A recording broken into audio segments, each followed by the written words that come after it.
የሰውን ታሪክ የራስ ታሪክ አድርጎ ሰርቆ ማለት ነው። ኢየሩሳሌም እኮ የኢትዮጵያ ከተማ ነች እኮ ብሎ እነ ዶክተር ፕሮፌሰር ዘበነ ለማ እኮ አደባባይ ላይ እኮ ሰብኳል። ይምጣና በታሪክ ያስረዳ እስቲ። ኢየሩሳሌም ከጥንት ዳዊት ከመያዙ በፊት ኢያቡሳውያኑ የያዟት ምድር ናት። አሞራውያን፣ ኬጣውያን፣ ፌርዛውያን የነበሩ የከነአን ልጆች የከነአን አባቱ የተብሎ የሚባሉቱ እነሱ በነገሱ በያዙበት ምድር ያን እነሱ በነበሩበት ዘመን ከነአናውያን በነበሩበት ዘመን እዛ ያንን ቦታ ይዘውታል ማለት ነው። ሰባቱን ውቅያኖሶች በምድር ያነጠፈ ስሜ ኤርምያስ አበበ ነው። የማገለግልበት የአገልግሎት ስም ተናገሩ እውነቱን ነው። ውሸት የሚባል ነገር የለም። ገበውና እዚህ ይዩት። ሶስተኛው ቤተ መቅደስ ከተሰራ በኋላ መቼ ይገነባል አለ? በማን ይገነባል አለ? በአይሁዳውያኑ። በአይሁዳውያኑ ግን በገነቡት ቤተ መቅደስ ውስጥ ኦርቶዶክሳውያን ገብተው ይቀድሳሉ አለ። ደብተራዎች ገብተው ሲቀድሱ ይታይህ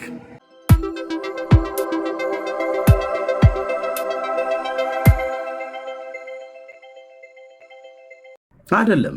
ለዚህ ነው አየሽ፣ ሁሉም ሃይማኖቱን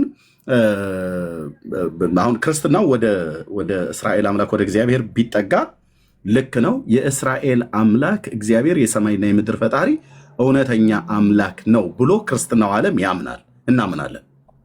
ስለዚህ ቶራን ሙሉ በሙሉ አይሁዳውያኑ የተቀበሉትን ሙሉ በሙሉ ክርስቲያኖች ይቀበሉታል፣ ታናክን ማለት ነው።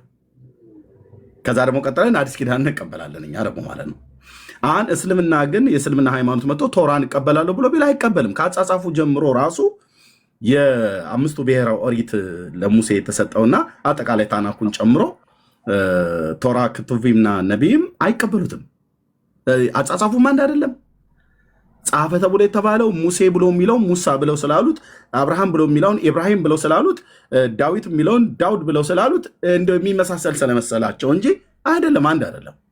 ለዚህ ነው እኔ ምናልባት ይህን ኮሜንት ልስጥሽና መዲ እዚህ ቤት ጉዳይ በሆነ በመጽሐፍ ቅዱስ ነው የማወራው።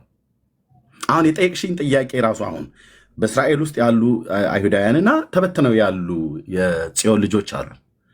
እነሱ አንድ ናቸው? አንድ አይደሉም። እነዚህ ያሉት ምድሪቱ ላይ ያሉት ተበትነው ያሉት እውነተኛ የአብርሃም ዘር ናቸው? አይደሉም ብለሽ ብትይኝ እንትና ፕሮፌሰር እንትና የሚባሉት አንድ ናቸው ብሏል፣ እንትና ደግሞ የሚባሉት አንድ አይደሉም ብሏል። ባይብል ላይ ተጻፈው እኔ ከነኛ ሰዎች ላይ ኮሜንት ተቀብዬ አይደለም። እኔ ማረጋገጫዬ የእግዚአብሔር ቃል ምን ይላል መጽሐፍ ቅዱስ በዚህ ጉዳይ ላይ ከነገረ ፍጻሜ ጋር በተገናኘ እስራኤል እንደ ኔሽን አሁን እንደ ሀገር ማለት ነው እንደ ሀገር 77 ዓመቷ ስለሆነ ይሄ ከ77 ዓመት በፊት እንደ ሀገር ያልተመሰረተው ህዝብ የት ነበረ? በምድር ዙሪያ ምን ሊያደርግ ሄደ? መቼ ነው የሄደው?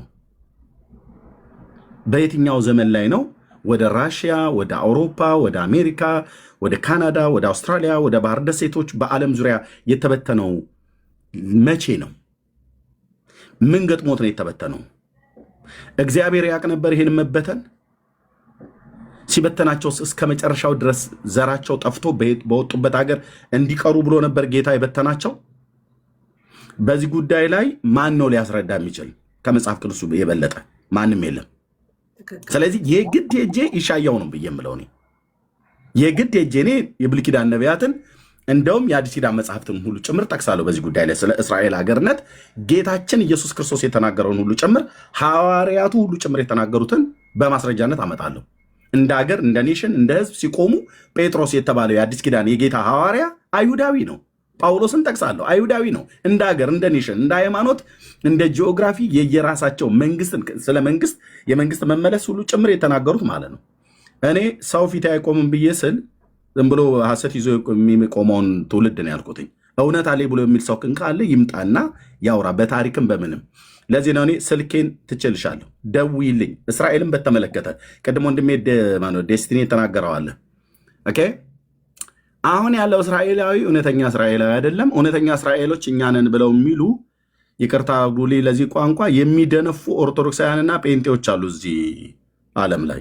እኛ ነን እውነተኛ እስራኤላዊ እንጂ ይሄ እነዚህ አሁን መካከለኛው ምስራቅ ያሉት ኔታንያሁ የሚመራው መንግስት እውነተኛ እስራኤላዊ አይደለም እያሉ የሚደነፉ ክርስቲያኖች አሉ። እነሱን ሰዎች እኔ ማግኘት ፈልጋለሁ በእውቀት እዚህ ቤት ማለት ነው።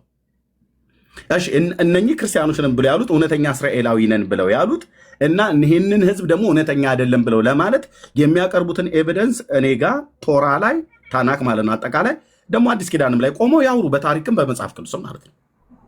እነሱን ሰዎች እፈልጋለሁ። እኔ አድኜ ነው የምፈልገው። ፓስተር ይሁን ነብይ ይሁን ሼካ ይሁን ቄስ ይሁን ዋቴቨር ማንም ይሁን ማንም መጥቶ ያውራ። በእውቀት ነው ያልኩት። ያኔ ማን እውነት ይዞ እንደቆመና ማን ሐሰት ይዞ እንደቆመ ነው ያለ ማለት ነው። እኔ አቬይለብል በየትኛውም ሰዓት ስልኬን ትችልሻለሁ። መዲ ዋትሳፕ ላይ ደውይልኝ።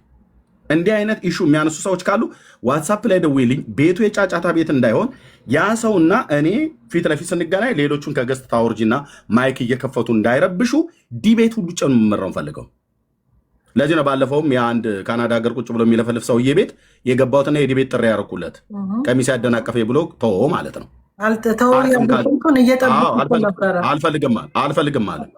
አልፈልግም አለ። ወንድ አይደለም ሴት ልኮ ያሰድበኝ ጀመር እዛው ገስት ላይ ቁጭ ብሎ ማለት ነው። ኦኬ አልፈልግም አለ። እኔ ማንንም ይሁን በተለይ እፈልጋቸዋለሁ። እኔ አሁን የወንጌል አማኝ ነኝ፣ ፕሮቴስታንት ነኝ። የሚባለውን ጸረ እስራኤል ነው አሁን የተናገረው። እሱን ነው ያልኩት። እኔ አሁን ጴንጤ ነኝ፣ ግን ጴንጤ ነኝ ብዬ ለማንም ፓስተር፣ ለማንም ወንጌላዊ፣ ለማንም ነብይ ነኝ ብሎ የሚል አራራለትም። በእውቀት እዚህ መጥቶ ያወራ ፊት ለፊት ላይ ዲቤት ግን የምጠይቀው ነው። በዲቤት ማለት ኦፊሻል ዲቤት ቴዲ ሐዋሳ ቤት ይዤው እሄዳለሁ። ያምጣ እውቀቱን ይናገር፣ እኔም ላምጣ እውቀቴ ልናገር። እስራኤልን በጂኦግራፊ ዲና ያድርገህ፣ ባህሏን ዲና ያድርገህ፣ ሃይማኖቷን አበሻቅጠህ እዚህ መጥተው ከኢራን ጋር ጦርነት ስለገጠመች ፍትሃዊ ነው ጦርነቱ ምናምን ነገር ብሎ ሲከራከር ይሄ ምንድነው የሚባለው አይነት ነው የሚሆነው። እዚህ እየተሳደበ ማለት ነው። እዚህ የሃይማኖት መጽሐፍታቸው ይሳደባል ፈላሻ እያለ ማለት ነው። እዚህ ሃይማኖታቸውን ያራክሳል። የይሁዲ ሃይማኖት የቡዳ ሃይማኖት እያለ ማለት ነው። ይሄ ሰው መጥቶ እኔ አሁን የኢራን ጋር የምታደርገው ጦርነት ፍትሃዊ ነው ምናምን ብሎ ቢለኝ እዚህ በመጀመሪያ ህዝቡን እንደ ህዝብ ማክበር አለበት። ሃይማኖቷን እንደ ሃይማኖት ማክበር አለበት። ኦኬ የእስልምና ሃይማኖት ይከበር የለ እንዴ? ኦኬ የክርስትና ሃይማኖት ይከበራል አይደል? እኔ ክርስቲያን ነኝ፣ ግን የክርስትና ሃይማኖት ይከበራል አይደል? እንደዚሁም የጁዳይዝም እምነት መከበር አለበት። ኦኬ መከበር አለበት። ህዝቡን እንደ ህዝብ መከበር አለበት። ህዝቡን እንደ ህዝብ ባህሉን አበሻቅጦ ሃይማኖቱን አበሻቅጦ ጂኦግራፊውም የኛ አይደለም እያለ እንደዚሁም ደግሞ አሁን መጽሐፍ ቅዱስ በግልጽ የሚናገረው ነገር አለ። በግልጽ የሚናገረው ነገር እግዚአብሔር ሁለት ኪዳን ገብቷል። ሁለተኛውን ኪዳን እስራኤላውያን ሙሉ በሙሉ እንደ ኔሽን አይቀበሉትም። ሁለት ኪዳን ገብቷል። ሁለቱንም ኪዳን ሲገባ እግዚአብሔር የገባው ከዚህ ህዝብ ጋር ነው። ወደዳችሁም ጠላችሁ። በኤርምያው መጽሐፍ ላይ እንደሚናገረው ጌታ በኤርምያው ላይ የተናገረው 31ኛው ምዕራፍ ላይ አዲስን ኪዳን እገባለሁ ብሎ ሲል እንኳን የገባው ከይሁዳ ቤትና ከእስራኤል ቤት ጋር ነው። ከማንም ህዝብ ጋር ከአረቦች ጋር እገባለሁ አላለም። በሁለተኛው ኪዳን በአዲሱ ኪዳን ውስጥ ኢንክሉድድ ያደርጋል አሕዛብን ሁሉ ማለት ነው። ከዛ ውጭ ግን ኪዳንን ከማቆም አኳያ ግን ከተባለ በጁዳይና በሰማሪያ ላይ ነው። ሁለቱን ህዝብ ያኔ እንደ ህዝብ እንደ ኔሽን ተከፍሎ ስለነበረ መንግስታቸው የተለያየ ስለነበረ በኤርምያው ዘመን የዛሬ 2500 ዓመት አካባቢ ማለት ነው። በቃ ያኔ እግዚአብሔር አዲሱን ኪዳን እንኳን እገባለሁ ብሎ ሲል ከእስራኤልና ከይሁዳ ቤት ጋር ነው ያለው። አለቀ። የቀደመውስ ኪዳን በሲና ተራራ ላይ ከግብፅ ምድር የወጣ የተቆጠሩት 600,000 ህዝብ የሚሆን እግረኛ ከግብፅ ምድር በአቢብ ወር ወጡ። በሶስተኛ ወር ወደ ሲና ምድረ በዳ መጡ። በተራራው ስር ሰፈሩ። ዘጸአት 19 ላይ ስብሰባ ተደረገ። እስከ ዘጸአት 24 ድረስ የእግዚአብሔር አምላክ ቃል እንደሚናገረው እዛ ጋር የነበሩት የአብርሃም ልጆች በሙሉ ሳይሆኑ የአብርሃም ልጅ የሆነው በይስሐቅ ዘር የተጠራው የያዕቆብ ልጆች ብቻና ብቻ ናቸው። የአብርሃም ልጆች የኬጡራም እስማኤልም ስላለ እነሱ ሁሉ እንኳን አልነበሩ። አንድ ኢትዮጵያዊ እዛ ጋር አታገኙ። አንድ አሜሪካዊ እዛ ጋር አታገኙ። በሙሉ ህዝቡ ከተራራ ግርጌ ቁጭ ብሎ ስብሰባ በተደረገበት ለያዕቆብ ቤት እንዲህ ብለህ እዘዝ፣ ለእስራኤል ቤት እንዲህ ብለህ ተናገር ይላል። አለቀ። ይሄ ለማውራት ብቻ አይደለም፣ የምንሞትለት እውነት ነው።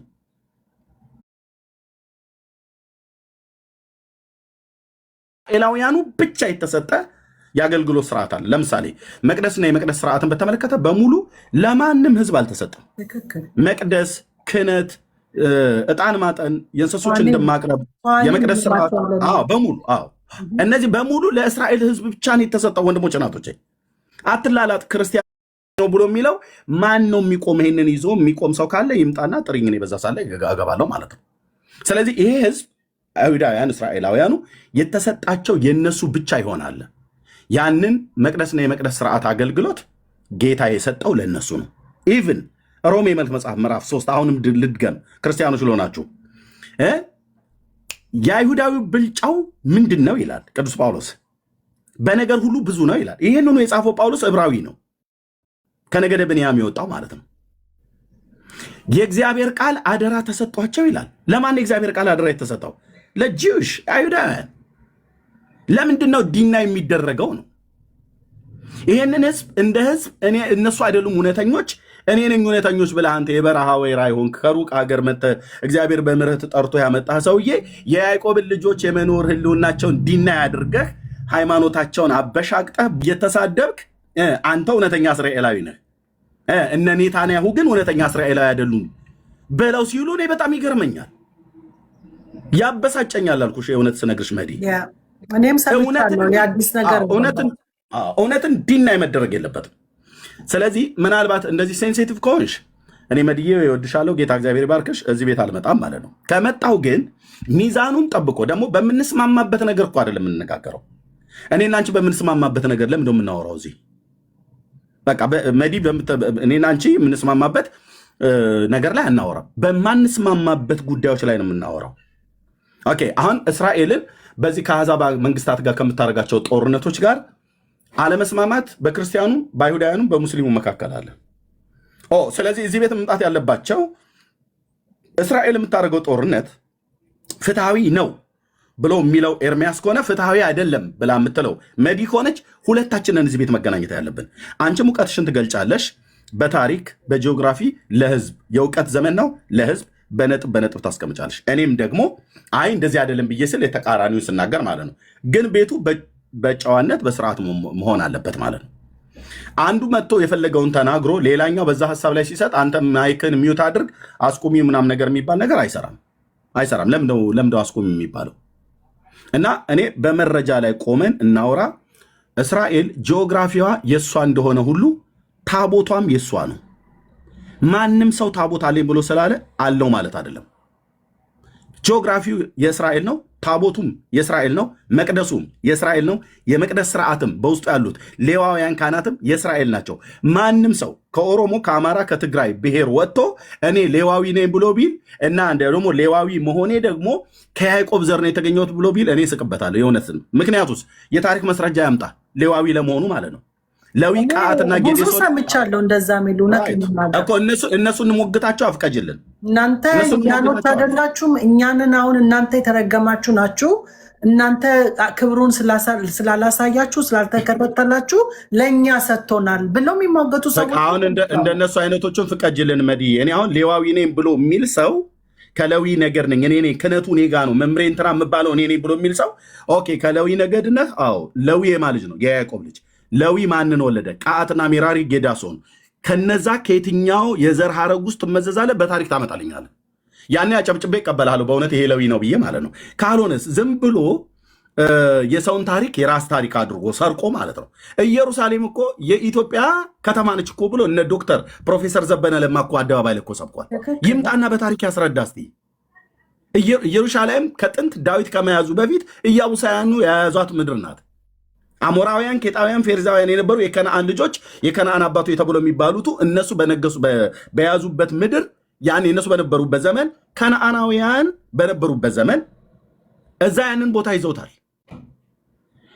ኢየሩሳሌም የኢትዮጵያ ግዛት ናት። ታጠቅ ብሎ ፈረስ ካሳ ብሎ ስም አርባር ይሸበራል ኢየሩሳሌም ብሎ የማቴዎስ ወንጌል መጽሐፍ ምዕራፍ 24ን ትርጓሜ አንድምታ አጣመው ተርጉመው ኢየሩሳሌም የኢትዮጵያ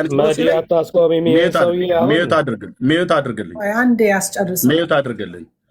በጣም ነዝሯል ማለት ነው። በቃ ችግር ያለው አንተ ጋር ከሆነ እኛ ቁጭ ብለን የተሰቆይ አንዴ ያስጨርሰውና ከዛው የተሳደባል ከሆነ የአንቺ ማስተናገድ እንደዚህ ከሆነ ቁጭ ብላችሁ ተሰበቁ። በደንብ ከንክነዋል ብራዘር። ለዚህ ነው የጩኸት ያበዛው ችግር ላይ ኖ፣ ይሄ ፌር አይደለም። ይሄ ካንቺ ኦኬ። ቴንክ ዩ። እኔ ቅድም ሲያወራ እሱ ረጅም ሳሰማው ለምንድን ነው የኔ ንግግር የሚነዝራችሁ? ይነስራችኋል። ለምን? በመረጃ ላይ ነው የማወራው። ልብ በሉ። ጴንጤውን ኦርቶዶክስ ማንንም ሁን አልፈራህም። የምታወራ ከሆነ በእውቀት አውራ። ይህንን ህዝብ ታሪኩን ተሰርቋል፣ ባህሉ ተሰርቋል። የውሸት ትርክት መተህ ከኢራን ጋር መዋጋቷ ፍትሐዊ ነው ብለህ ስላልክ አይደለም የምትወደደው። ፈላሻ እያልክ ትሳደባለህ። በመጽሐፍ ላይ ቡዳ ቀጥቃጭ እያላችሁ ትሳደባላችሁ። መጽሐፍቶቻችሁን ካሜራ ከፍቻ አሳያለሁ። ኦኬ ኢየሩሳሌም የኢትዮጵያ ግዛት ናት ብሎ ያለ ዶክተርን ሄደ በመጀመሪያ ስርዓት ያዝበለው። ኢየሩሳሌም የኢትዮጵያ ግዛት ሆነ አታቅም። ዶክተር ዘበነ ለማን የተናገረው ጆሲ ሾው ላይ ቀርቦ ማለት ነው። ይሄንን ኢየሩሳሌም የኔ ነች ብሎ ከሚል ፍልስጤማዊ ለይቻላዩ አይደለም እንዴ? ነው። ኢየሩሳሌም የማንም አይደለችም፣ የጽዮናውያኑ ናት።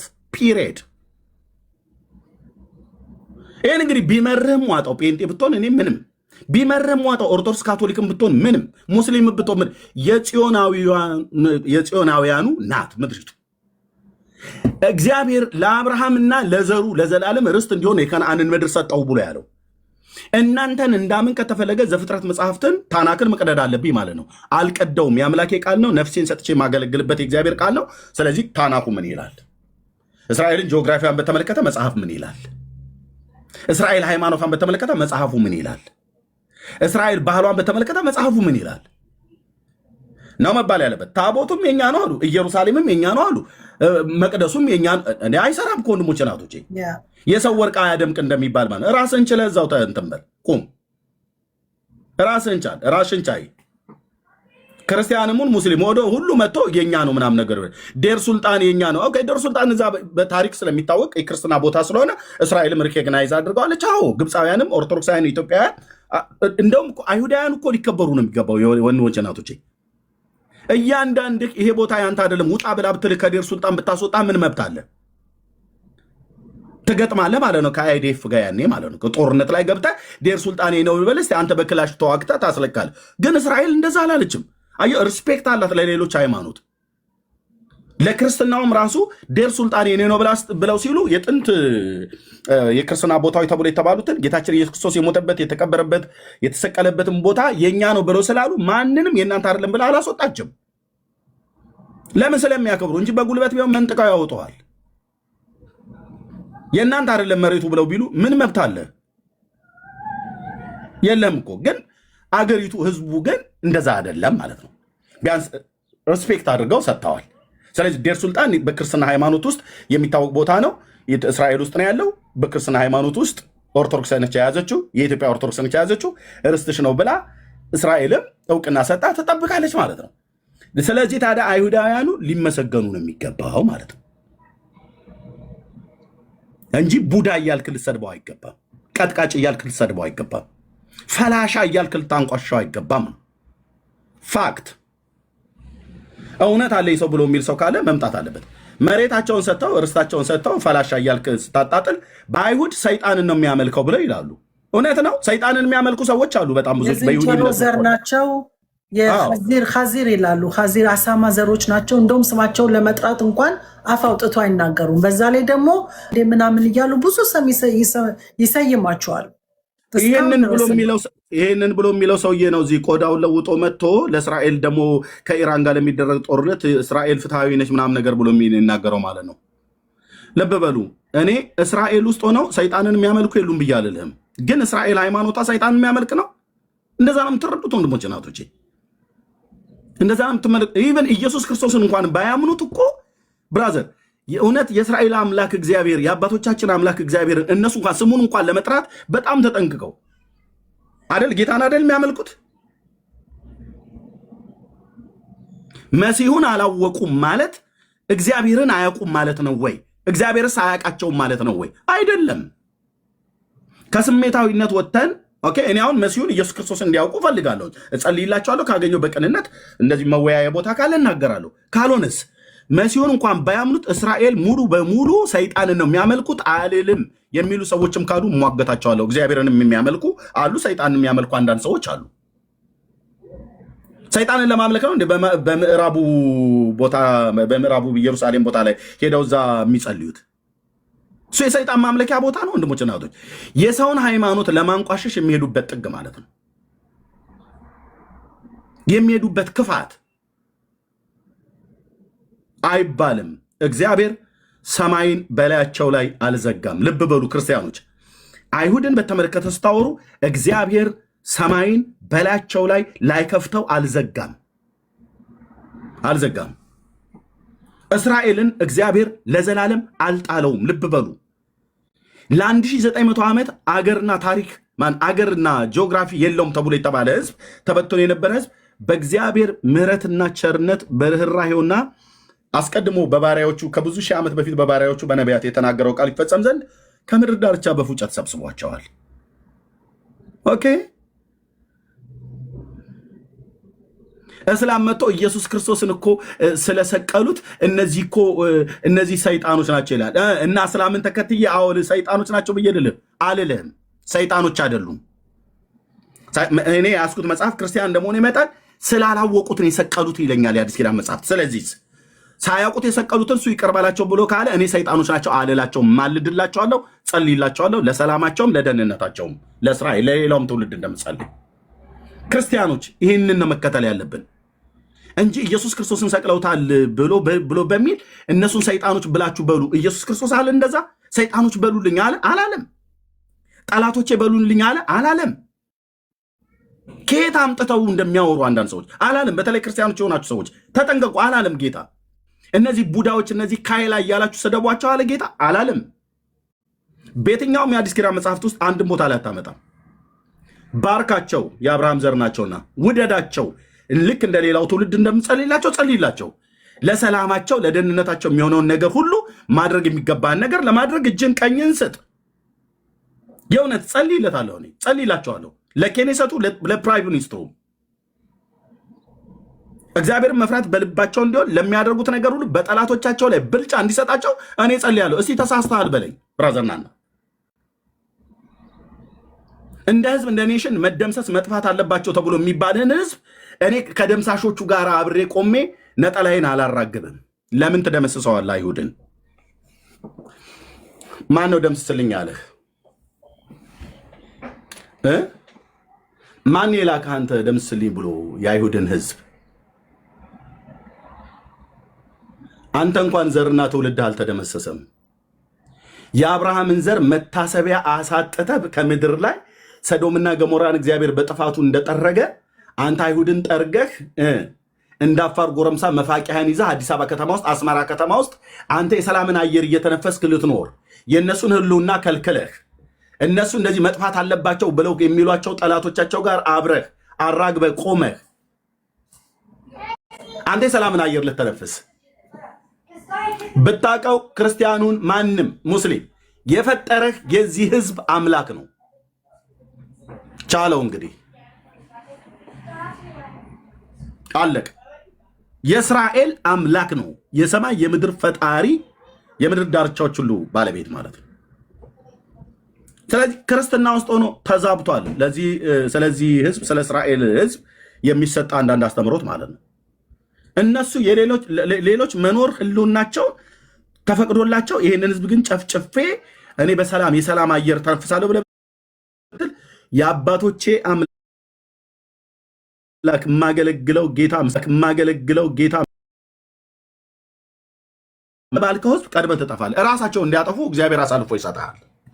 ልክ እንደ ሀያቶላ ማለት ነው አይደል? በቃ እኔ መንፈሳዊ ነው ጉዳዩ፣ ዝም ብሎ አይደለም። ስለዚህ የራሱ የሆነ ባህል፣ የራሱ የሆነ ምድር፣ የራሱ የሆነ ታሪክ አለው። እስራኤል በምንም የማይሸማቀቅበት ጥንታዊ ህዝብ ነው። ታሪክ ያለው ህዝብ ነው። ኪዳን ያለው ህዝብ ነው። ባህል ያለው ህዝብ ነው። ሃይማኖት ያለው ህዝብ ነው። አምላክ ያለው ህዝብ ነው። ጮኬ ብናገር ደስ ባለ ከዚህ በላይ አምላክ ያለው ህዝብ ነው። ብራዘር አምላክ ክንደ ብርቱ የሆነ ክንዱ የማይዝል በዘላለም ምሕረት የወደደው በዘላለም ፍቅር የወደደው በዘላለም ምሕረት የማረው በዘላለም ኪዳን ከሱ ጋር ኪዳኑ ለዘላለም ነው ያቆመው። ብራዘር የኖህ ኪዳን በፊቴ ቢያልፍ ይቀላል ነው ያለው በኢሳይያስ ትንቢት መጽሐፍ ላይ ሲናገር። እስራኤል ሆይ ምሕረቴን ካንቺ ከማርቅ ካራኩኝ የኖህ ኪዳን እንዳለፈ ነው ይላል ጌታ። አምላክ ያለው ህዝብ ነው። እነሱ እኮ አያውቁትም አምላካቸውን ብለህ ካልክ እሺ አይወቁት፣ ልክ ነው። አንዳንዶቹ አያውቁትም። አዎ እነሱ እንኳን ባያውቁት ስለነዛ ደጋግ አባቶች ስለ አብርሃም፣ ስለ ይስሐቅ፣ ስለ ያዕቆብ፣ ስለ ባሪያው ስለ ዳዊት እግዚአብሔር ይህንን ህዝብ ያውቀዋል። ይህን ህዝብ ያውቀዋል። ዳር እናስይዛለን በእውቀት ማለት ነው። በእውቀት ስለ ዳዊት ስለ ባሪያዬ ስለ ዳዊት እኮ ነው ያለው። ኢየሩሳሌምን እታደጋታለሁ ሶርያውያን ያ ሰናክሬም የተባለ የአሕዛብ ንጉስ ማለት ነው። በንጉሱ በሕዝቅያስ ዘመን መጥቶ እንደዚሁ እስራኤልን ለማጥፋት በፈለገበት ጊዜ ማለት ነው ስለ ባሪያዬ ስለ ዳዊት እችን ከተማ ታደጋታለሁ ብሎ ያለ ጌታ እግዚአብሔር ስለ ኪዳኑ ሲል እስራኤልን ዛሬ ይታደጋል። ከዚህ በፊትም ታድጓል። ከዚህም በኋላ ይታደጋቸዋል። ሪስፔክት ክርስቲያን ብለህ ትናንትና በጌታ ኢየሱስ ክርስቶስ አምነህ ስለመጣህ አንተ ጴንጤ ስለሆንክ ዝም ብለህ እንደፈለክ የምታወራበት ህዝብ አይደለም። ጌታን እኮ አያውቁም። አዎ አያውቁም። ስለዚህ ጌታን ስላላወቁ ምን ይሁን? ይጥፉ ወይ? ጌታን አያውቁም። እሺ ኢየሱስ ክርስቶስን አልተቀበሉትም። አዎ እሺ። እና ይጥፉ? እንደዛ ነው ያለው ኢየሱስ ክርስቶስ። እንደዛ ነው ያሉት የአዲስ ኪዳን አባቶች። ጳውሎስ ቢነሳ አሁን ከሙታን ቢነሳ እንደሚከራከር ታውቃለህ? አታውቅም? አንተ ክርስቲያን ወንድሜ ጳውሎስ እኮ አማራ አይደለም። ጳውሎስ እኮ ኦሮሞ አይደለም። ጳውሎስ እኮ ትግሬ አይደለም። ጳውሎስ እኮ የአብርሃም ዘር ከነገደ ብንያም የሆነ ዕብራዊ ነው።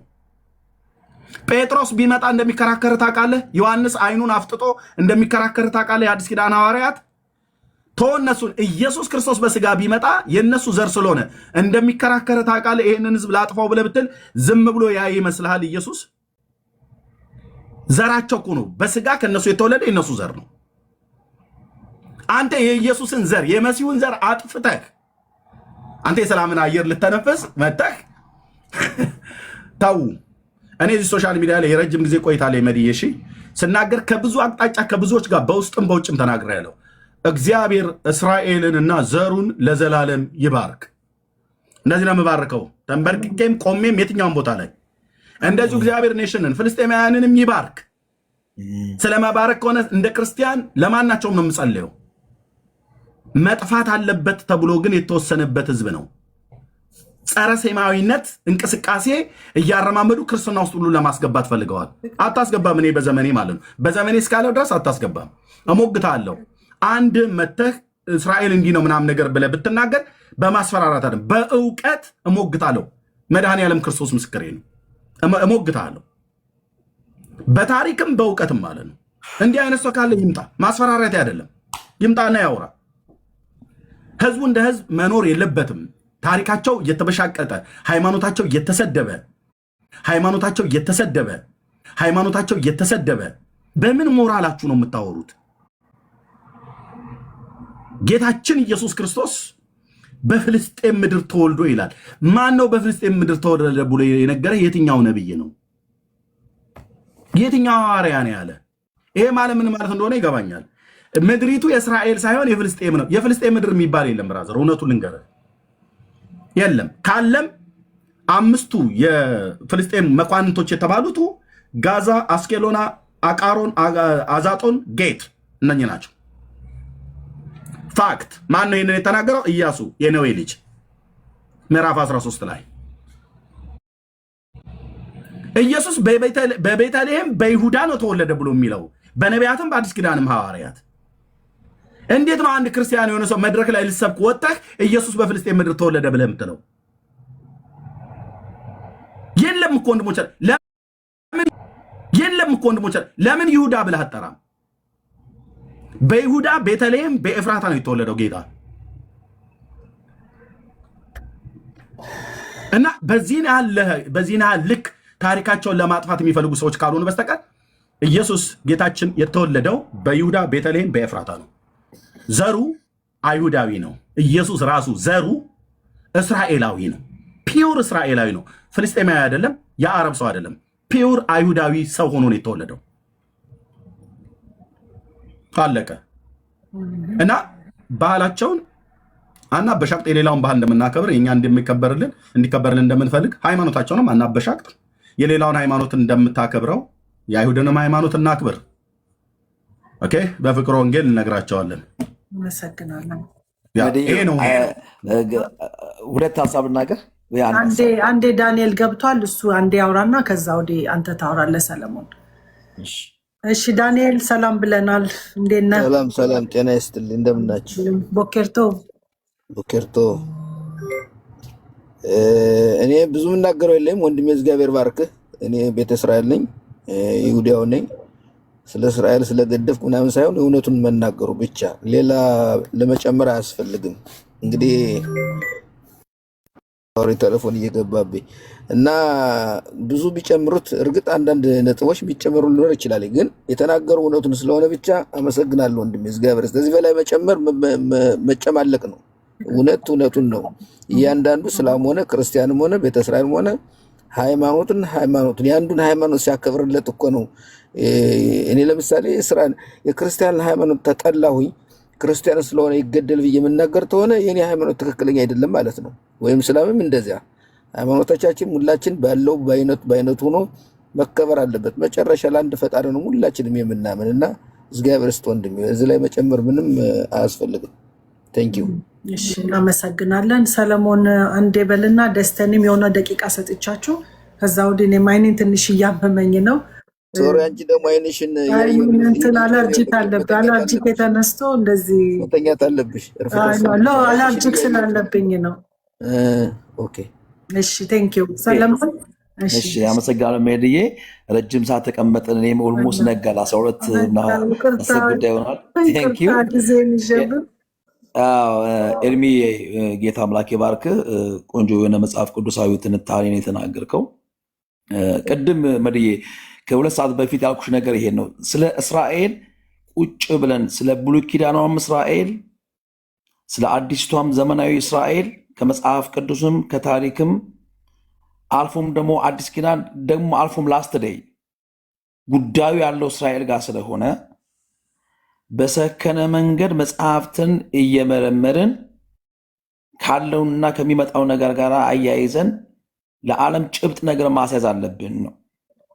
እኔ በማገለግልበት የክርስትና እንትን ውስጥ ኤርሚያስ ያለው ነገር ነው ሙሉ በሙሉ ተቀባይነት። በቤተልሔም ኤፍራታ ነው ክርስቶስ የተወለደው። አዎ በፍልስጤም ምድር ብሎ የሚያምን የለም ኢትዮጵያ ውስጥ አሉ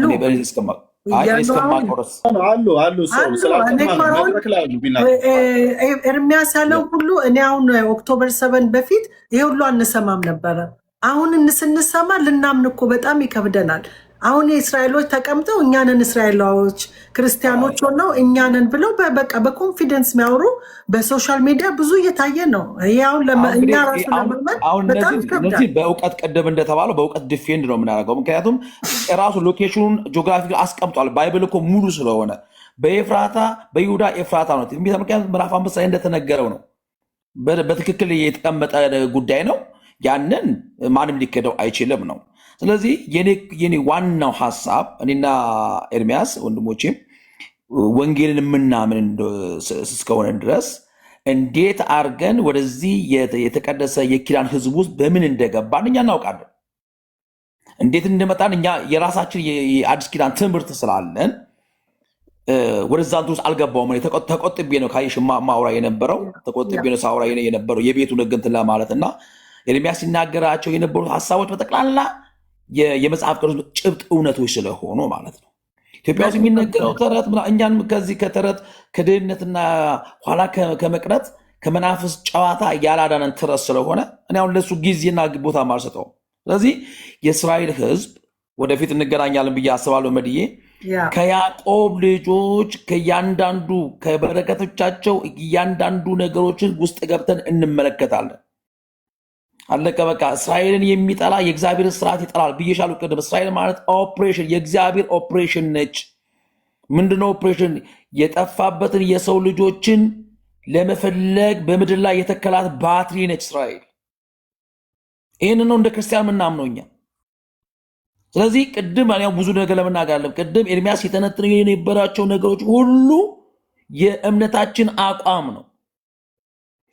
አሁን አንዳንድ የአዲስ ኪዳን እንትኖች አገልጋዮች እነ ጳውሎስ ለእስራኤል የሚከራከሩት፣ አንዳንዶች ደግሞ በጣም ለእስራኤል መጥፎ የሚከራከሩ መድዬ እግዚአብሔር የቀደመውን ሕዝብ አልተወም አልጣለም፣ ወረተኛ አይደለም እኮ ነው የጳውሎስ ኮንሰፕት። ሮሜ 9:11 ድረስ አሕዛብን ፍራንጅ የትዕቢት ነገር አታስብ እያለ እኮ ዋናው ኦሪጂናሎች እነሱ ናቸው፣ በቅርንጫፉ አትመካ እያለ እኮ እያጣቀሰ እኮ ነው የሚናገረው። ስለዚህ ሁሉም ነገር መነሻው ያዕቆብ ነው። የመንፈሳዊ ነገር መጨረሻውም ያዕቆብ እስራኤል ነው። ሁሉንም ሃይማኖቶች ስለሚያገናኝ ማለት ነው። ይሄ ያልነበረ ሀሳባችን ቅድም ያወራ ነው፣ ግን በወቅታዊ ነገር ላይ ነው የዳሰስ ነው። ቴንኪው በጣም አመሰግናለሁ። እንደ ዛሬ ረጅም ሰዓት ቆይቻላ አላቅም። በእንትን ኤርሚያስንም በጣም ነው የምወድህ፣ ስላገኘው ደስ ብሎኛል። ወደፊት አንተ ቤትም ገብቼ ቤት እናደርጋለን። እግዚአብሔር አምላክ ይባርካችሁ። ቴንኪው በጣም እናመሰግናለን። ቴንኪው ስለመጣ ኤርሚያስ። አንድ ቀን እስቲ ከቴዲ ሐዋሳ ቤት ስለ አንተ በምታመጣው በእስራኤል አጀንዳ ላይ እሱ ቤት መቼም ብዙ እስራኤል የሆኑ ጽንፈኞች፣ እሱም ራሱ በጣም እስራኤልን የሚደግፍ ሰው አይደለም። በሰፊው ቀጠሮ ይዘህ እኔም አብሬክ መጥቻ አንዳንድ ሰዎችን መጥተው ከዛ የፈለገውን ጌስት አግብቶ እዛ ብዙ ቤት ስላየው ከሚስተር ዳይመንድ ጋር ኤድሞንድ ጋር መከራከር አያስፈልግም። እንደ ሚስተር ኤድሞንድ እሱን ሀሳብ የሚደግፉ ብዙ ሰዎች ስላሉ እኔ እንደሚመስለኝ ይህንን ሀሳብ ሄደህ አሁንም ለሱ አመልክተ በሰፊው እንደዚህ እኔ አሁን ያልካቸው ነጥቦች እንደዚህ እኛ እስራኤሎች ነን ብለው የሚከራከሩ ብዙ አሉ። እናንተ ኃጢአተኞች ናቸው፣ እናንተ ረስቷቸዋል፣ የእናንተ አሁን እኛ እውነተኛ የመረጠን ህዝብ ነው ብለው የሚከራከሩ ብዙ ሰዎች እኔ ሰምቻለሁ በሶሻል ሚዲያ ላይ እና ለነሱ እሱ ቤት ብዙ መሄዱ አሉና እንደ አጀንዳ ይዘህ ከአንድ ቀን አንዳንድ ሰዎች ከኛም ተሰብስበን ሄደን እውነቱን ከወቅታዊ ካለ ጋር ከታሪክ ጋር ይዘን እሱ ቤት የሚከታተሉ ብዙ እንዳልኩ ጸረ እስራኤሎች ናቸው። እውነት አንድ ቀን ቀጠሮ ይዘህ እዛ ቤት በሰፊው ብንወያይ በጣም እኔም ደስተኛ ነኝ። ለምን ይሄ እውነት እየተዋሸና አሁን ይሄ ውሸት እየተስፋፋ እየመጣ በተለያየ ነገር የእስራኤልን ዘር ሊቃወሙ ሊያጠፉ በኢዲዮሎጂም በታሪክም በመንፈስም በውጊያም በፊዚክሌም በሁሉ ነገር ይሞክራሉ እስራኤልን ለመቃወምና ለመዋጋት። ግን እነሱ አንድ የማይገባቸው አንድና አንድ ነገር አለ። የእስራኤል አምላክ አንዴ ቃሉን አውጥቷላ። የእስራኤል የአምላክ እንግዲህ ቃሉ አትሻርም። የእግዚአብሔር ቃል ሁልጊዜም እውነት ስለሆነ ለዘላለም ነች የእስራኤል አምላክ ቃል እና ያቺ ቃሉ ስለማትሻር ያ እየረበሻቸው ነው አሁንም ያንን ለማመን የሚከብዳቸው ያለው እና ያንን ማወቅ ስለማይፈልጉ የእግዚአብሔርን ቃል ለማፍረስ ነው አሁን 24 ሰዓት ሰላም ነስቷቸው ያለው በየዓለሙ። እና አሁን እንዳልከውም የጦርነት አይደለም የድንበር አይደለም ትልቅ መንፈሳዊ ውጊያ ስላለ ይህንን ደግሞ አንዳንድ ቤቶች ሄደን ወደ ሃይማኖትነት ሳንወስደው በሚያስማማን ባይብል በሚለው እዛ ሄደን ተነጋግረን አትሊስት የአንዳንድ ሰዎች የተደፈነ ጭንቅላታቸው የተደፈነ ጆሯቸው ሰፋ አድርገው እንዲያስብና ከነበሩበት እንዲመለሱ ይሄ ውሸት ነገር እየጠፋ እቺ ሀገር ካልኖረች አንድ ነገር ይግባቸው። እስራኤል ሀገር ካልኖረች ዓለምም አትኖርም። ስለዚህ እስራኤል ውጊያ ካለ ጦርነት ካለ የእስራኤል ሕዝብ እያለቀሰ ካለ የእስራኤል ሕዝብ ደሙ እየፈሰሰ ካለ ዓለም ሰላም ትሆናለች ማለት የትልቅ ውሸት ነው። ለምን የእስራኤል አምላክ የፈጠራት ሕዝቡ ሲሰቃይ እሱም ይሰቃያል፣ እሱም ያዝናል። ስለዚህ እስራኤል እየተሰቃየች እኛ ጥሩ እንተኛለን ብለው የሚያስቡ ሰዎች ካሉ ያ ደግሞ ስህተት ነው። ለምን እስራኤል በሚዛናዊ ነገር ነው የምትሄደው። በዛ ላይ ካልነኳት አትነካም። በዛ ላይ ደግሞ አሁን እስራኤል ያለችበት ሲትዌሽን የመኖርና ያለመኖር ግዴታ ላይ ስላለች ለዛ ነው ጦር ታጥቃ ተነስታ እየተፋለመች ያለችው። ቅድም ሰለሞን እንዳለው አሁን አጠገቧ ጋር ማንም የለም። አውሮፓኖችም አሜሪካንም ለጥቅሟ ነው እንጂ የገባችው እውነት እስራኤልን ደግፋ አይደለም። እስራኤል ግን ያለችው በዚህ ጦርነት ላይ አሁንም ፊትም ጀርመን ላይም ሲቀጠቀጡ ብቻቸውን ነው የነበሩት ከአምላካቸው በስተቀር። አምላካቸው ይቀጣቸዋል፣ ከዛ ደግሞ መመለስ ያለባቸው ጊዜ ይመልሳቸዋል። አሁን ትንቢቱም እየሆነ ስለሆነ እውነትን ይዘን እንጓዝ ነው እንጂ የምንለው። ለዛ ነው አሁን እውነት ጠፍቶ ውሸት እንደ እውነት ሆኖ እውነት እንደ ውሸት ሆኖ አፋችንን በየሄድንበት እየዘጉን እኛን እየናቁን መሳቂያ መሳለቂያ እያደረጉን አሁንም ፊት የነበረው ጥላቻ እየተስፋፋ እውነት እንዳይስፋፋ እየተደረገ ነው ያለው። ከፍቶ ነው እንደ ቤቱን አይ አይደለም። ቆይ መዲ ስጨርሽ አንድ አጭር አንድ ደቂቃ የምትሆን ቪዲዮ ያሳይሻለሁ። እሺ ቀጥል።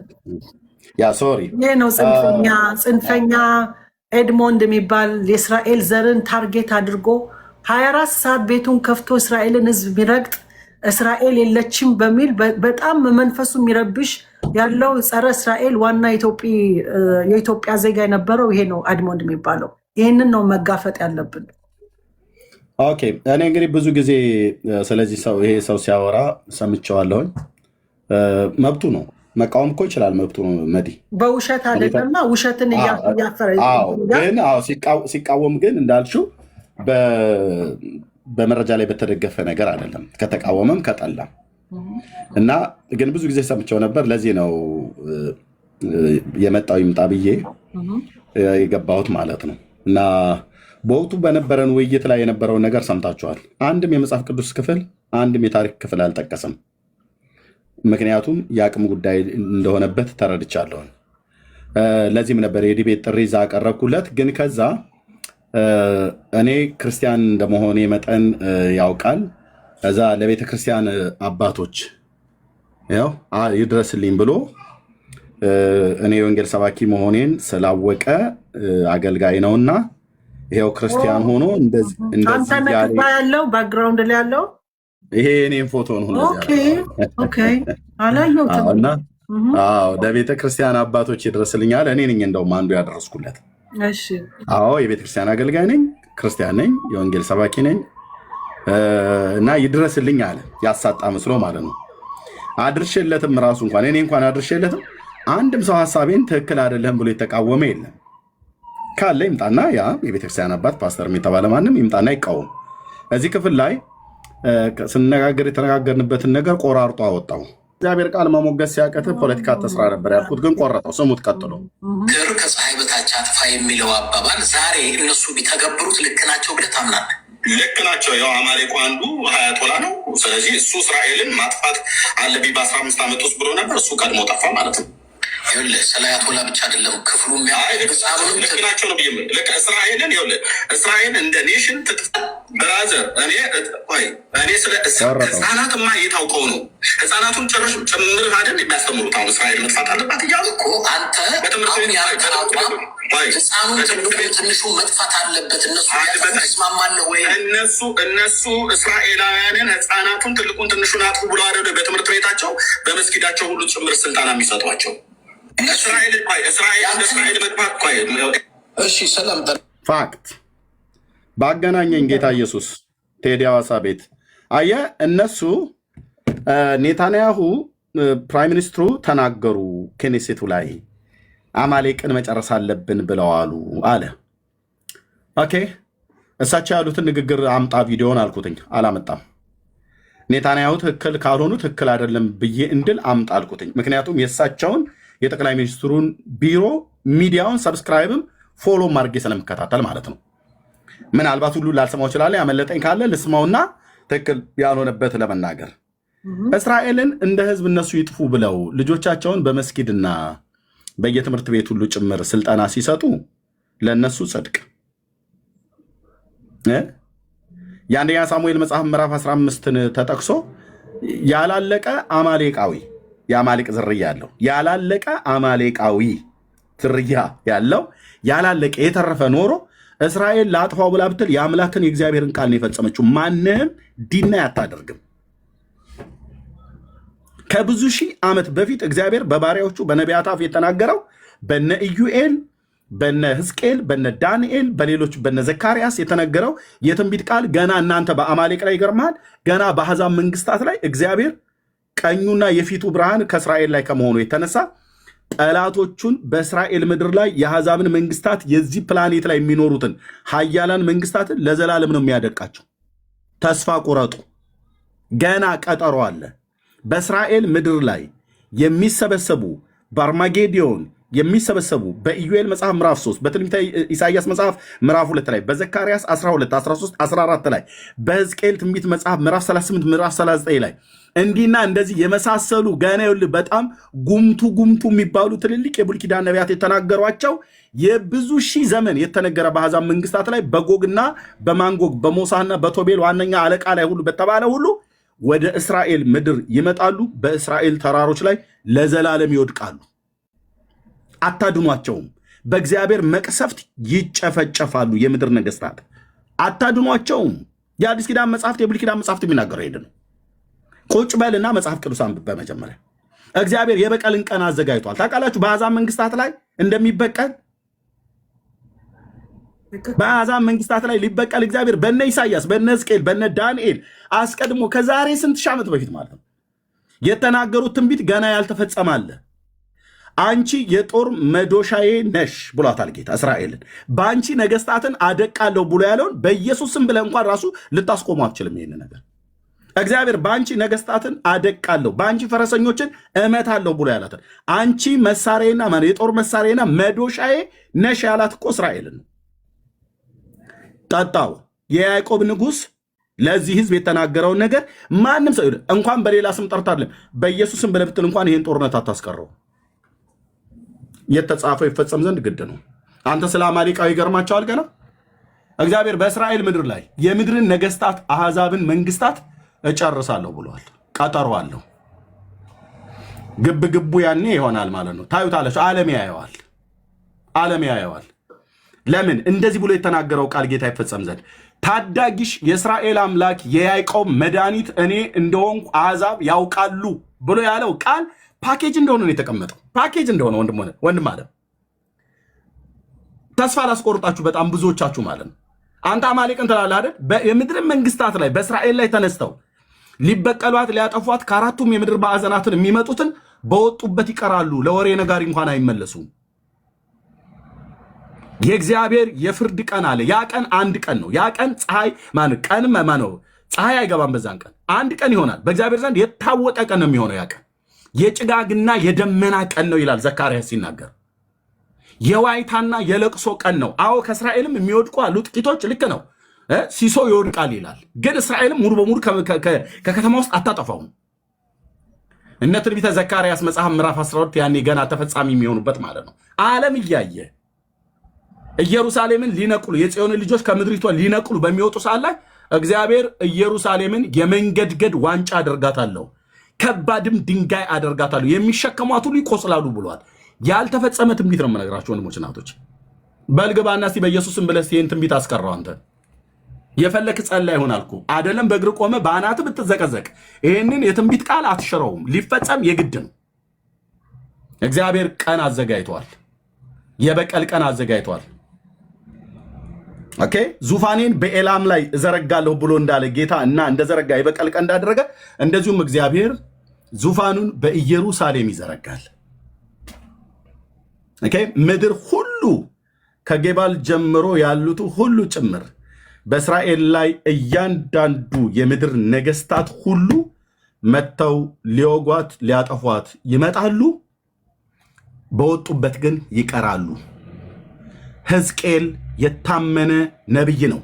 በጎግና በማንጎግ በሞሳና በቶቤል አለቃ ላይ የተናገረው ትንቢት ገና ቁጭ ብሏል። አንተ ስለ የዛሬ ስንት ዓመት ያለፈው የአማሌቅን ዝርያ እግዚአብሔር አሁን እስራኤላውያኑ ቢያደርጉ ትክክል ነው፣ ትክክል ናቸው።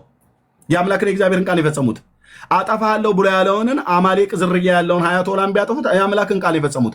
አንድ ፓስተር ቆመህ እስቲ ፊቴ መጥተህ ይህን ትክክል አይደለም ብለህ በእግዚአብሔር ቃል ሞግተኝ።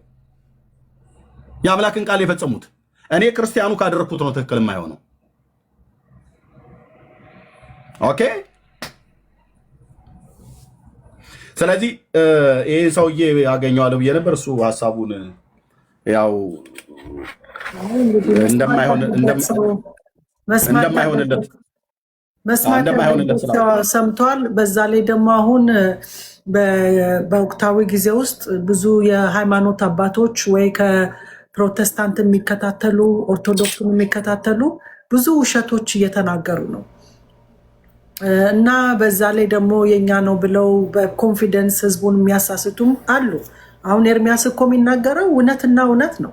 ይሄ ነገር ውሸት እየተስፋፋ ሰው ደግሞ እያመነ በአንዱ በኩል እስላሞች የኛ ነው ይላሉ፣ አሁን ደግሞ ክርስቲያኖች የኛ ነው እያሉ እውነት ከእውነት እየራቀ እየመጣ ስላለ ይሄ ነገር መቆም አለበት። እውነት መናገር አለበት። እስራኤል አምላክ ለእስራኤል ህዝቡ አንድ ቃል የገባለት አለ። ኦሪት ትእዛዝ የሰጠው ለእስራኤል ህዝብ ነው። ያንን ትእዛዛት ደግሞ የነሱ ግዴታ ነው መወጣት። ለዚህም ነው የመረጣቸው። ስለዚህ የኛ ነው የኔ ነው የምትለው አሁን እንደምትለው ቤተ መቅደሱ ሲመጣ ካህናቶች ናቸው የአሮን ዘሮች። ማንም ቤተ መቅደስ ውስጥ መግባት ማይችል። ለቪያቶች ውጭ ሆነው ያገለግላሉ፣ ካህናቶች ውስጥ ሆነው ያገለግላሉ።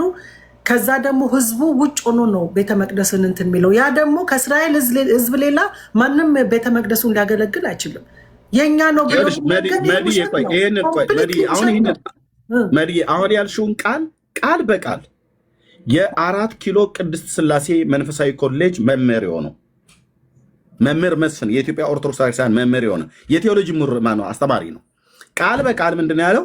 ሶስተኛው ቤተ መቅደስ በሚሰራበት ሰዓት አለ በኢየሩሳሌም የኢትዮጵያ ኦርቶዶክስ ካህናት ታቦቱን ከኢትዮጵያ ይዘውት ሄደው የኢትዮጵያ ኦርቶዶክስ ካህናት በመቅደሱ ላይ ይቀድሳሉ ብሎ ቃል በቃል የተናገረው ቪዲዮ አለኝ እጄ ላይ። እንደዚህ ያለ ይህንን ቀኝና ግራውን የማያውቅ መጽሐፍ ቅዱስን አንብቦ የማያውቅን ትውልድ ያስታሉ። እነዚህ ሰዎች መሞገት አለባቸው። በጁዳይዝም በይሁዲ እምነት ውስጥ ያሉ ሰዎች እንዴት ነው ከኦርቶዶክስ ተዋሕዶ ቤተክርስቲያን ካህናት ቅዳሴን ተቀብለው እነሱ ከውጭ አስቀዳሽ አይሁዳውያኑ አስቀዳሽ ኦርቶዶክሱ ቀዳሽ የሚሆኑት? እንዲህ አይነት ቅዠታቸውን እዛ ቁጭ አድርጉ። እንደዚህ አይነት ቅዠታቸውን ያስቀምጡ እዛ። የትኛው ነብይ ነው እንደዚህ ብሎ ያለው? ኦርቶዶክስ ስትቀድስ አይሁድ ያስቀድሳል ብሎ ያለው? ያውም አይሁዳውያን በሚሰሩት በሶስተኛው ቤተ መቅደስ ላይ ይቀድሳሉ ብሎ እያለ ያስተምራሉ። እንደነኛ አይነት ውሸታሞች እዚህ ከመጡ እንድንሞግታቸው ፍቀጅልኝ መዲ። በጣም ይገርማል። ያ እና እነሱ ገብተው መቀደስ ከፈለጉ ቤተ መቅደስ ውስጥ የሚገባ ቅዱስ የቅዱሳን ውስጥ የሚገባ እውነተኛ ኮሄን ካልሆነ ሞቶ ነው የሚወጣው። እና ይህንን ደግሞ ማወቅ አለ። የአሮን ዘር ብቻ ነው እዛ ውስጥ ገብቶ ትእዛዛቱን አስፈጽሞ አንዴ በዓመት መግባት የሚችልበት ቦታ አለ። ያ ደግሞ ለእስራኤል ሕዝብ ለኮሄን የአሮን ኮሄን ለሱ ዘር የተሰጠ ብቻ ፖዚሽን አለ ቤተ መቅደስ ውስጥ። እሱ ደግሞ ሌላ መጥቶ ላድርግ ቢል ይሞታላ። ለምን? ቅዱስ ከላይ ወስዶ እኔ እዛ ውስጥ ዲቴል ውስጥ መግባት አልፈልግም፣ ግን ያ ነገር በመጽሐፍ ሁሉ የተጻፈ ነው። ይህንን ሁሉ አቁሞ ውሸትን ከመስበክ እውነትን መስበክ ይሻላል። እስቲ በትልቁ መድዬ ውሸት ነው ብለው ለሚሉ ግቡና ይሁት። ያው አልዋሽም በሕያው በእግዚአብሔር በአምላክ ፊት ማለት ነው። ያው ሶስተኛው ቤተ መቅደስ በማን ይገነባል መቼ ይገነባል ብሎ የሚለውን የተናገረው ማን ነው? መምህር መስፍን የሚባል የኦርቶዶክስ መምህር ነኝ ብሎ የሚል ማለት ነው። ጥሪ አቅርቤለት ነበር፣ የዲቤት ጥሪ ግን አልመጣም። ይሄ ማለት ነው ያው 7ቱን ውቅያኖሶች በምድር ያነጠፈ ስሜ ኤርምያስ አበበ ነው። ማገልግልበት የአገልግሎት ስም ተናገሩ፣ እውነቱን ነው። ውሸት የሚባል ነገር የለም። ገበውና እዚህ ይዩት። ሶስተኛው ቤተ መቅደስ ከተሰራ በኋላ መቼ ይገነባል አለ? በማን ይገነባል አለ? በአይሁዳውያኑ። በአይሁዳውያኑ ግን በገነቡት ቤተ መቅደስ ውስጥ ኦርቶዶክሳውያን ገብተው ይቀድሳሉ አለ። ደብተራዎች ገብተው ሲቀድሱ ይታይህ። እንዲህ አይነት ቅዠት አቁሙ ነው እያልኳቸው ያለሁት። አይ ቅዠት አይደለም ብሎ የሚል ሰው ካለ ገብቶ ይሟገት። ያን የቴዎሎጂ መምህር ነው። ቁጭ ብሎ ህዝብ ያስታል። ሶስተኛ ቤተ መቅደስ መገንባቱን መናገሩ አይደለም ማሳቱ። በሚገነባ ቤተ መቅደስ ውስጥ ግን ኦርቶዶክሳውያን ገብተው ይቀድሳሉ ብሎ የሚል ግን ውሸት ነው። ውሸት ነው። እንደዚህ አይነት ትምህርት የለም። ሶስተኛ ቤተ መቅደስ በሚሰራ ሰዓት ላይ አይሁድ ከውጭ ሆኖ አስቀዳሽ፣ የኦርቶዶክስ ግን ቀዳሽ። ከየት ነው የተማራችሁት? ከጳውሎስ ከጌታ ከኢየሱስ ወይስ ከብሉይ ኪዳን ቅዱሳን ነቢያት? ያው ግቡና ቪዲዮውን እዚህ ማየት ትችላላችሁ ማለት ነው። ውሸቴን አይደለም ማወራው። ጨርሻለሁ። መድዬቴን እሺ፣ አመሰግናለሁ ኤርሚያስ። አሴ ገብታላውን እስቲ አንድ ቃል ተናገርና እኔም ብዙ ሰዓት ቆይቻለሁ። ይሄንን ላይቭ መዝጋት አለብኝ። ለምን እዚህ ጊዜው እየተራዘመ ነው ሄደውና አሲያ ሰላም ብለናል። አሲያስ ነው። አሲያ ሚውትን አንሳና አውራ።